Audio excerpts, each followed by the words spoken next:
enxertos para reconstrução do ligamento cruzado anterior.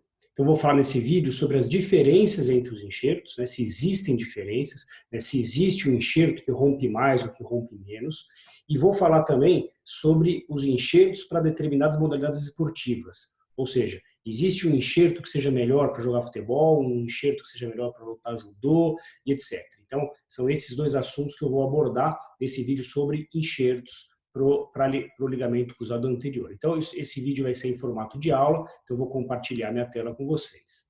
Tá? Então, quando a gente fala em diferenças entre os enxertos, as primeiras perguntas que vêm em mente são essas.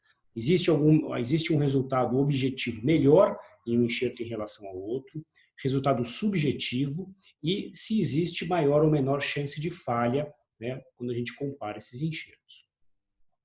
Então, eu vou mostrar aqui para vocês um pouco da literatura, o que ela fala sobre isso, e também um pouco da minha experiência com a utilização de diferentes enxertos que eu tive ao longo da minha profissão de cirurgião de joelho. A literatura tem muitos estudos que comparam o enxerto de tendão patelar versus tendões flexores versus o quadríceps. E existe também a discussão do enxerto autólogo versus homólogo. O enxerto autólogo é aquele da própria pessoa que a gente retira no momento da cirurgia. E o enxerto homólogo é o enxerto que é de doação de cadáver, é o enxerto que fica armazenado no banco de tecidos e quando a gente solicita, eles enviam. Então é o enxerto de cadáver que fica congelado, armazenado. Então, a gente tem muito estudo na literatura que compara patelar versus tendões flexores, né, que é o semitendino e o graço. Então, são os enxertos utilizados há mais tempo, né, o patelar foi inicialmente, era o mais utilizado, era o padrão ouro, hoje a maioria das cirurgias são com tendões flexores. Então, existem diversos estudos. Eu estou mostrando aqui, né, são revisões sistemáticas e meta-análises comparando, né, esses dois enxertos. E o que a gente encontra na literatura com essa imensidão de estudos? Os scores avaliados, eles são muito semelhantes quando compara patelar e flexor. Tá? Existem alguns trabalhos que falam que existe mais re-ruptura nos tendões flexores em relação ao patelar. Tá? Só que isso não é um consenso. Tá? Existem trabalhos de nível 1 de evidência que têm exatamente a mesma taxa de falha. Porém, a gente encontra alguns trabalhos dizendo que o patelar rompe menos e não encontramos estudos falando que os tendões flexores rompem menos. Então, o que a gente vê na literatura é ou eles são iguais em relação à ruptura ou o tendão patelar é um pouco superior. Tá? Mas se existir realmente essa diferença, a diferença ela é bem sutil. E a gente não encontra nada específico por modalidade esportiva. Tá? Os trabalhos geralmente misturam atletas com não atletas, ou quando eles são realizados só em atletas, eles misturam as modalidades. Então, é difícil de falar, né, em relação a um esporte específico se tem diferença ou não. Quadríceps. Então, saíram vários estudos nos últimos 5, 10 anos. O quadríceps, hoje tem até um grupo de estudo de tendão do quadríceps, então tem bastante trabalho saindo. E o que esses trabalhos mostram? Os resultados são ótimos com o tendão quadriceptal, porém são semelhantes ao tendão patelar e tendões flexores. Então, as vantagens e desvantagens, elas são discretas, né? Então, é tudo questão de filigrama. Então, de forma, a grosso modo, os resultados são muito semelhantes. E também, mais uma vez, a gente não tem trabalhos específicos por modalidade esportiva. A gente tem um trabalho na Santa Casa, foi feito no grupo do trauma do esporte, em conjunto com o grupo de joelho, que a gente fez um levantamento da literatura sobre o tendão do quadríceps. E tem um outro trabalho que está quase pronto, né, tá em vias de publicação, com a experiência do grupo do trauma do esporte, que não foi tão boa, né? A experiência que nós tivemos lá, os resultados foram inferiores ao que a gente está acostumado com patelar e flexores. Tá? Mas isso é só a experiência de alguns casos que foram realizados, né, lá na Santa Casa. Tá? Mas, de forma geral, como eu mostrei, a literatura mostra resultados muito bons também com o tendão quadriceptal. E quando a gente vai procurar isso daí em atletas, né? Então, o que a gente observa? A literatura mistura atletas. Então, mistura modalidades diferentes. Então, é difícil você falar por esporte qual que é o melhor enxerto. E aí, quando a gente vai atrás dessas perguntas, né, por modalidade esportiva, a gente vê na literatura que não tem consenso e que tem pouquíssimos trabalhos que avaliam somente uma modalidade esportiva e comparam os tendões. A outra discussão, enxerto autólogo versus enxerto homólogo, né? O de cadáver versus o enxerto da própria pessoa. Tem vários trabalhos mostrando excelentes resultados do enxerto homólogo, porém a maioria dos trabalhos mostra que o enxerto autólogo ele falha menos, e provavelmente pela questão biológica. Ele não precisa ser preparado, armazenado, congelado, ele é um enxerto fresco. Então, provavelmente a condição biológica do autólogo seja melhor. Esse aqui mostra um trabalho interessante que mostra que, apesar da vantagem da menor morbidade no enxerto homólogo, porque o enxerto homólogo você não precisa tirar da pessoa, então não tem aquela morbidade, o melhor retorno esportivo foi observado nos pacientes do autólogo nessa comparação. Então, mesmo tendo que tirar o enxerto, o autólogo teve um retorno esportivo melhor. Tá? Então, fala a favor do enxerto da própria pessoa.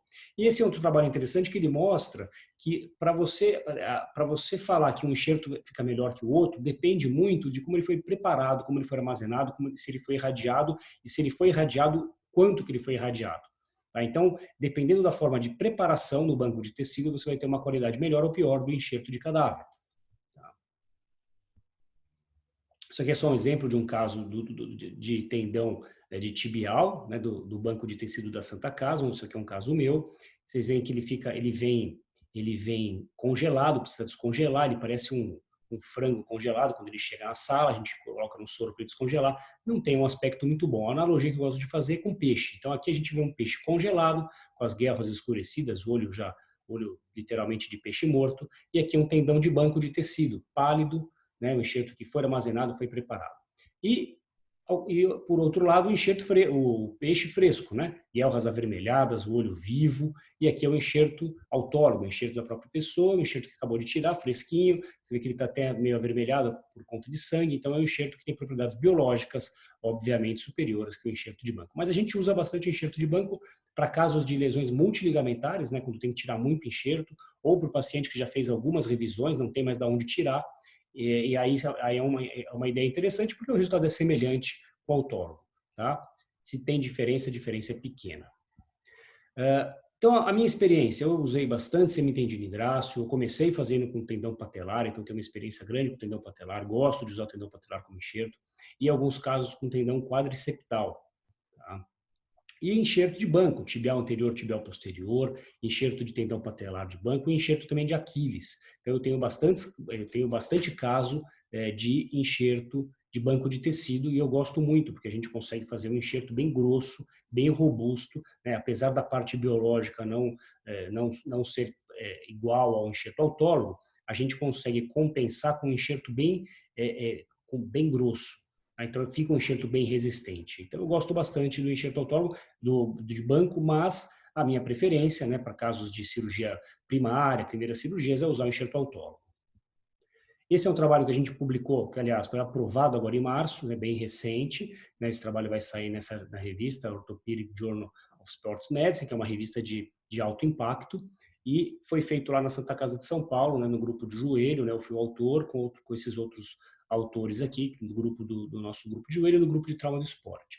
E vou mostrar rapidamente isso aqui que a gente avaliou. A gente comparou o resultado clínico, objetivo e subjetivo, né, de pacientes reconstruídos do LCA com enxerto autólogo de tendão patelar versus tendões flexores somente em jogadores de futebol. Então, por conta daquela questão da literatura ter pouco estudo comparando somente uma modalidade e por conta da história de a gente escutar aqui no Brasil que jogador de futebol tem que fazer tendão patelar porque é melhor, e eu sempre questionei isso, eu sempre fiz muito tendões flexores, né? No nosso grupo na Santa Casa a gente operou bastante atleta de futebol e com tendões flexores com resultados excelentes.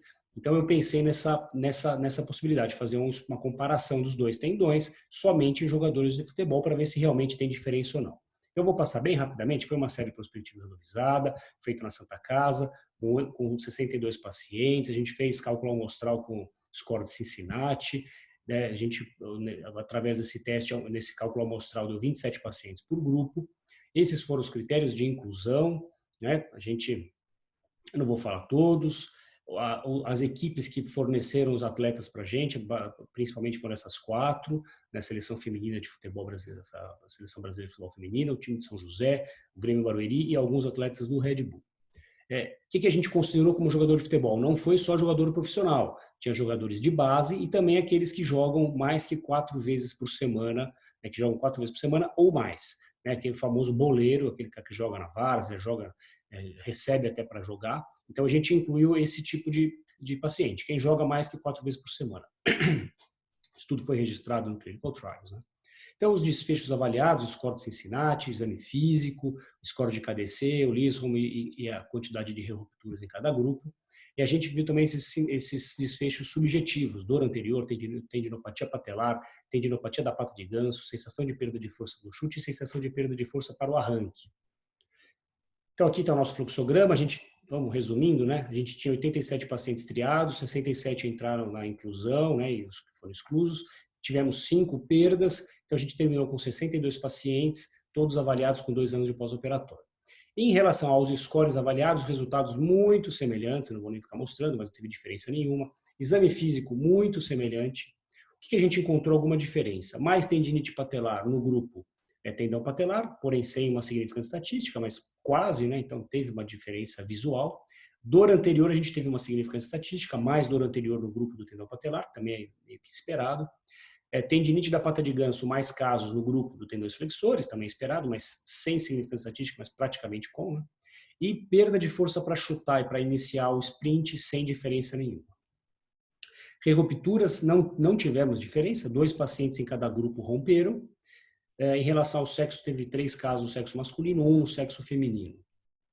Então, a nossa conclusão foi que os desfechos avaliados, eles não mostraram diferenças em jogadores de futebol submetidos à reconstrução do LCA com tendão patelar versus tendões flexores, exceto para a dor anterior, que foi mais frequente no grupo que foi utilizado o tendão patelar.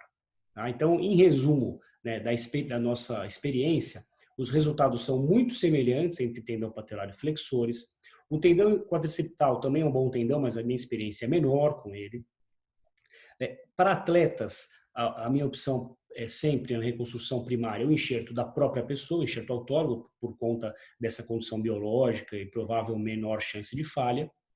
E modalidades, né, estudos em relação às modalidades, eles são muito poucos, mas uma coisa que a gente sabe, as modalidades que ajoelham, o tendão patelar incomoda. Então, vôlei, jiu-jitsu, por exemplo, são modalidades que o atleta tem que ajoelhar.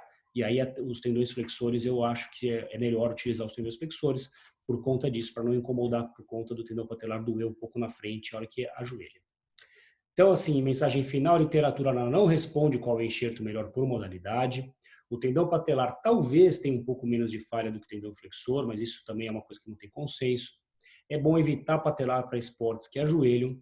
E o mais importante do que o enxerto é uma boa técnica cirúrgica e uma boa reabilitação. Então era isso que eu tinha para mostrar para vocês. Espero que tenha sido proveitoso, tá bom? Um forte abraço a todos e tem mais vídeos sobre ligamento cruzado anterior e outros temas de cirurgia do joelho no meu canal. Um forte abraço.